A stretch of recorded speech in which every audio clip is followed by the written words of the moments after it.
As you know my story, I met someone when I was 25 years old. His name was Earl Schoaf, who dropped into my life at an extraordinary time. So key phrase, timing has a lot to do with it, and who knows, part of the mystery of time, the timing. Part of the timing one I just had that experience that I've shared in other seminars when the Girl Scout knocked on my door. And I walked to the door and she gave me the big pitch on the Girl Scout cookies, best organization in the world for girls. Got several flavors, time to buy the cookies, only $2. And with a big smile, she very politely asked me to buy. No problem, I wanted to buy. Big problem, I didn't have $2 in my pocket. And I didn't want to tell her that. So I did what I thought was next best. I lied to her. And I said, hey, look, I've already bought plenty of Girl Scout cookies. We've still got plenty in the house we haven't eaten yet. She said, oh, that's wonderful. Thank you very much. And she leaves. When she leaves, I say to myself, I don't want to live like this anymore. I mean, how low can you get lying to a Girl Scout? I mean, that's low down. I told myself that day, this will never happen to me again.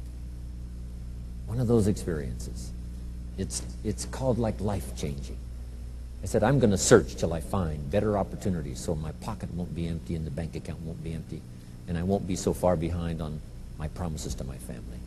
And it was shortly after that I meet Earl Schoaf, who taught me how to be wealthy, who taught me how to change my life. So who knows what the connection is, right? Someone says when the student is ready, the teacher will appear. You know, I don't know all the mystery of that. But anyway, it seems like some of those things uniquely happen.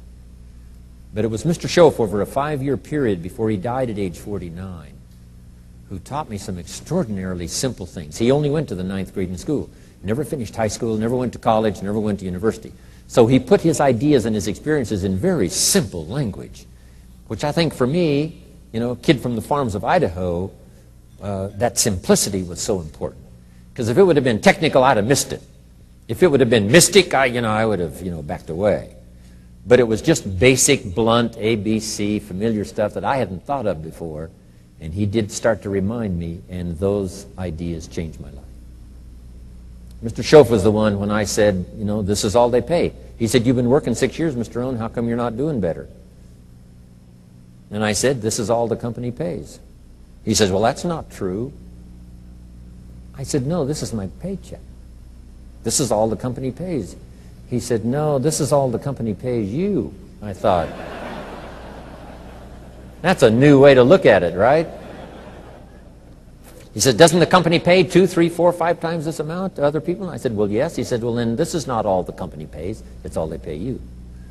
And if you qualified, wouldn't your income grow 2, 3, 4, 5 times? I said, I suppose. So he said, we don't have to work on the company. We have to work on you. See, that was the beginning of what he called the phrase personal development. I told him things cost too much. He said, no, you can't afford them. I thought, well, that's a new concept. I hadn't thought about that.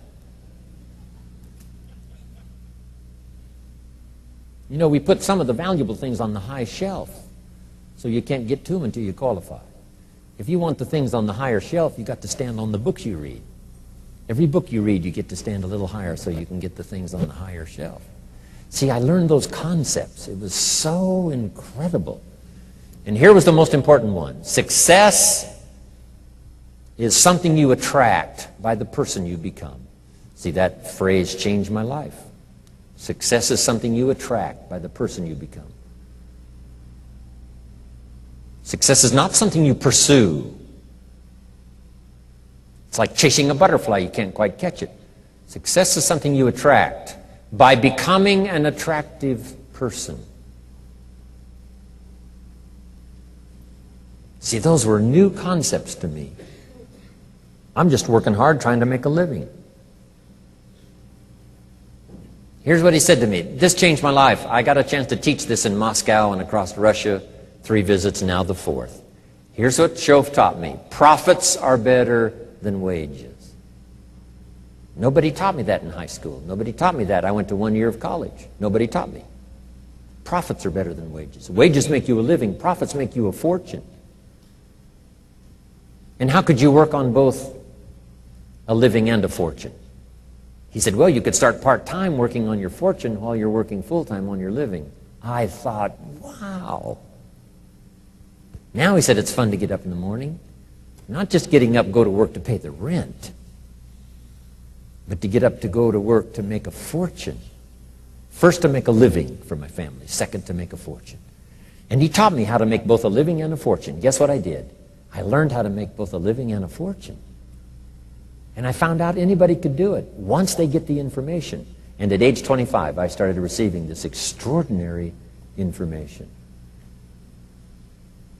Here's what he said: your income is directly related to your philosophy, not to the economy. I thought, no one ever told me that. I kept hoping the economy would change. He said, no, your philosophy has to change. I assured him that I had my fingers crossed. He said, that won't help. Then what could I do to change my income and multiply it by 2, by 3, by 5, by 10, and then multiply it by 10 again? What could I do? And he started giving me the disciplines and the process of learning the skills to change my life. This was an extraordinary man. Those were extraordinary times for me, life-changing in every manner that you can imagine, but very simple ABC concepts. Here's what I learned: not to search for the exotic until you've discovered the basic.